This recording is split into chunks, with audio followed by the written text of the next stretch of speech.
शौर्यएजुकेशन.com पर आपका स्वागत है।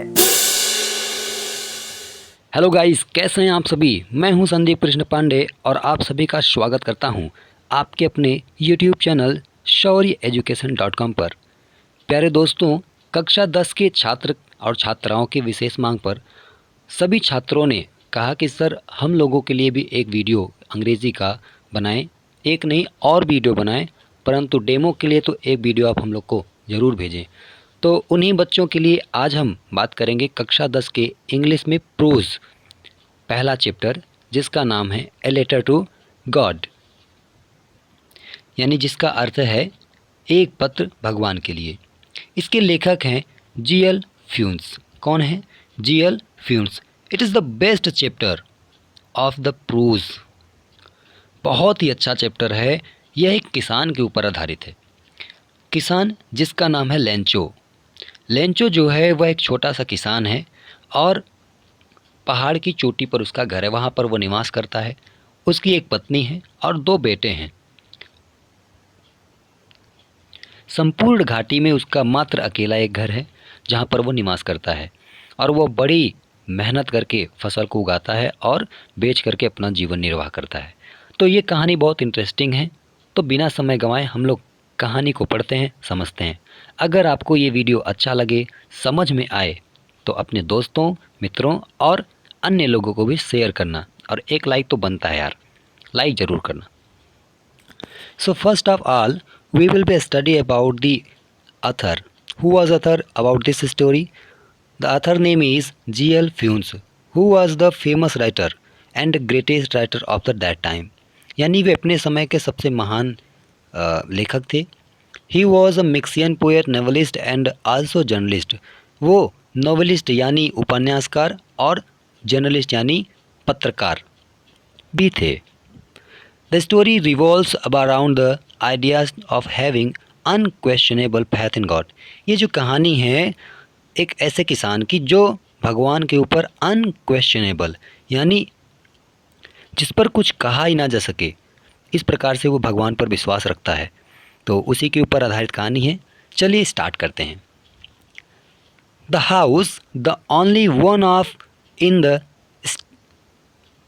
इंटायर वैली, यानी एक छोटा सा मकान है जो निचली पहाड़ी की चोटी पर, इंटायर मतलब क्या होता है? संपूर्ण, वैली माने होता है घाटी, set on the crest of low hill, यानी एक छोटा सा मकान निचली पहाड़ की चोटी पर स्थित है जो संपूर्ण इंटायर वैली, संपूर्ण मतलब इंटायर मतलब क्या होता है? संपूर्ण। इंटायर वैली संपूर्ण घाटी में अकेला स्थित था। From this height, one could see the river and the field of ripe corn dotted with the flower that always promised a good harvest. Harvest मतलब फसल। Harvest माने क्या होता है? फसल। लिखा है the from his height one could see, उस ऊंचाई से कोई भी देख सकता है। see माने देखना। क्या देख सकता है? Flowers that always promised a good harvest, यानी पौधों को और फूलों को देख सकता है जो प्रॉमिस कर रहे हैं, यानी वादा कर रहे हैं गुड हार्वेस्ट, अच्छा फसल देने का। इसके बाद the only things the earth needed was a downpour, यानी धरती को कम से कम केवल एक बौछार की आवश्यकता है। डाउनपोर और at a least of a shower, यानी उस धरती को केवल एक बौछार की आवश्यकता है जहाँ पर वो रह रहे हैं और जिन पर उनके खेत में फसल बोया गया है। Throat out the morning Lencho, सुबह के समय Lencho, who knew his field immediately had done nothing else but keep see the sky toward the north east. Who knew his field, यानी वह अपने खेत को बहुत ही नज़दीकी से जानता था। Immediately has done nothing else but see, यानी जो वो देख सा रहा था सब कुछ, उसमें आकाश के सिवाय कुछ भी नहीं दिखाई पड़ा। See the sky toward the north east, जो एक बादल का टुकड़ा था, या कह सकते हैं बादल के छोटे खंड थे, उत्तर पूर्व की दिशा की ओर से आते हुए उसे दिखाई पड़े। Now we are really going to get some water. Lencho ने कहा, now we are really going to get some water. अब हमें कुछ पानी प्राप्त होगा। वुमेन, वुमेन मतलब औरत, यानी लेंचो की पत्नी ने ऐसा कहा। कब कहा? The women who was preparing supper. जो औरत थी वो रात्रि का क्या बना रही थी? भोजन। प्रिपेयरिंग माने होता है तैयार करना, सपर मतलब रात्रि का भोजन। रिप्लाइड, उसने उत्तर दिया। क्या कहा? यस गॉड विलिंग, अगर भगवान ने चाहा तो। The older boys were working in the field. जो उसका बड़ा लड़का था, ओल्डर माने क्या होता है? बड़ा, और यंगर माने छोटा। The older boys were working in the field while the smaller ones were playing near the house। यानी लेंचो का जो बड़ा लड़का था वह खेत में काम कर रहा था, और उसका जो स्मॉलर बॉय यानी छोटा लड़का था वह बगल के घर के पास क्या कर रहा था? खेल रहा था। The women called to them, them माने उन्हें। उसकी पत्नी ने उन सभी को बुलाया। कम फॉर डिनर, खाने के लिए आ जाओ, रात्रि का भोजन तैयार है, खाने के लिए आ जाओ। It was during to meal that, यानी जब वो लोग खा ही रहे थे तभी क्या हुआ? Just as Lencho had predicted big drop of rain began to fall. तभी बारिश होने लगा और लेंचो ने प्रेडिकेट किया। प्रेडिकेट माने भविष्यवाणी। क्या होता है? भविष्यवाणी। उसने प्रेडिकेट किया। क्या किया? Big drop of rain began to fall, बहुत तेज़ी से बड़े बूंदों की बारिश होने लगी। और in the north east huge mountain of cloud could be seen approaching. जो उत्तर पूर्व की तरफ से ह्यूज माउंटेन, एक बड़े विशाल पर्वत की तरफ बादल, विशाल की पर्वत की तरफ बादल आते हुए दिखाई पड़े। अप्रोचिंग माने क्या होता है? आते हुए दिखाई पड़ा। उसके बाद क्या होता है? उस समय the air was fresh and sweet, यानी हवा बहुत ही फ्रेश था। फ्रेश माने ताज़ा, और स्वीट माने क्या होता है? सुहावना। यानी जब बारिश होने ही वाला था तो यानी हो रहा था, तो जो हवा था, एयर था, वो बहुत फ्रेश और स्वीट था, बहुत मीठा और ताज़ा हवा बह रहा था। The man went out for no other reason. Lencho बिना किसी कारण का बाहर की ओर निकला। देन माने तब। Then to have the pleasure of feeling the rain on the body.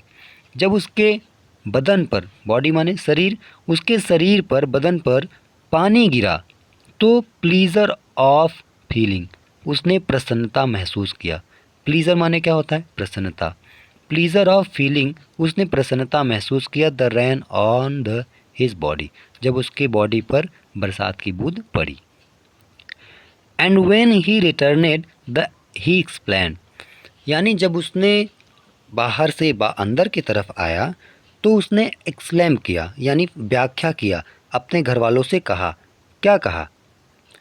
देज are not raindrop falling from the sky, यानी ये जो आसमान से रेन ड्रॉप गिर रहे हैं, यानी बादल की बूंदें गिर रहे हैं, they are not raindrop, ये बादल की बूंदें नहीं हैं।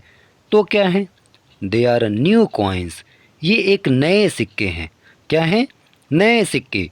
The big drop are 10 cent, जो बड़ी बूंदें हैं वो लगभग 10 सेंट के बराबर हैं। सेंट क्या होता है? सेंट यानी एक प्रकार से ये करेंसी है, मुद्रा है। जैसे अपने इंडिया में रुपया चलता है, अमेरिका में डॉलर चलता है, सिंगापुर में डॉलर चलता है, वैसे ही जहाँ का लेंचो निवासी है उस जगह पर सेंट चलता है, यानी वहाँ का मुद्रा सेंट है।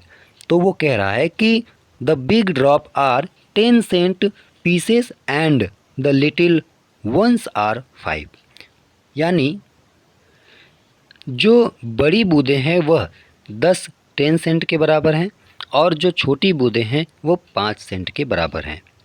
With a satisfied expression he regarded the field of ripe corn with its flower, यानी सेटिस्फाइड यानी संतुष्टि पूर्वक, एक्सप्रेशन भाव से ही रिगार्डेड उसने देखा, the field of ripe corn with it flower, अपने फूलों के खेतों में, मतलब अपने फसल के खेतों में देखा जो फूलों से क्या थे, लदे थे। Draped in a curtain of rain, वर्षा के आवरण से क्या हुए, ढके हुए थे। But suddenly a strong wind began to blow, लेकिन अचानक तेज हवा बहने लगा। सडनली माने क्या होता है, अचानक। Suddenly a strong wind began to blow, blow means बहना, ब्लो और फ्लो दोनों का मतलब होता है बहना, but there are small different. Blow का मतलब होता है हवा का बहना, जबकि फ्लो का मतलब होता है पानी का बहना। तो आई होप कि ब्लो और फ्लो में आपको अंतर समझ में आ गया होगा। तो यहाँ पर टॉपिक पे आते हैं। Along with raindrop very large hailstorm began to fall, यानी जब एकाएक तेज हवा बहने लगा, along with the rain very large hailstorm began to fall, तो पानी के साथ बड़े बड़े हेल स्टॉर्म मतलब क्या होता है, हेल स्टॉर्म मतलब होता है ओला। क्या होता है, ओला, यानी पानी के साथ लार्ज यानी विशाल hail stone began to fall, गिरने लगे। These truly did resemble new silver coins, ऐसा लेंचो ने सोचा कि जो पानी की बूंदें गिर रही हैं, यानी हेल स्टॉर्म को उसने न्यू सिल्वर कॉइन्स कहा, चांदी के नए सिक्कों के बारे में बताया। अभी तक तो लेंचो से सोच रहा है कि जो बारिश की बूंदें हैं वह चांदी के सिक्के के समान है और उसे लाभ होने वाला है, पर कहानी तो कुछ और है। इसमें लेंचो को नुकसान हो जाता है बेचारे को। तो चलिए आगे पढ़ते हैं। The boys exposing themselves to rain, जो उसके लड़के थे वे लोग run out to collect the frozen pearl, pearl माने मोती, यानी जमे हुए मोतियों को इकट्ठा करने के लिए उसके लड़के तुरंत घर से बाहर आ जाते हैं और वो उसको देखने लगते हैं। ठीक है। सो गाइस, आप लोगों को आई थिंक समझ में आ रहा होगा। तो आज के वीडियो में हम लोग इतना ही अध्ययन करते हैं। मिलते हैं अगले वीडियो में इसके आगे की पैराग्राफ के साथ।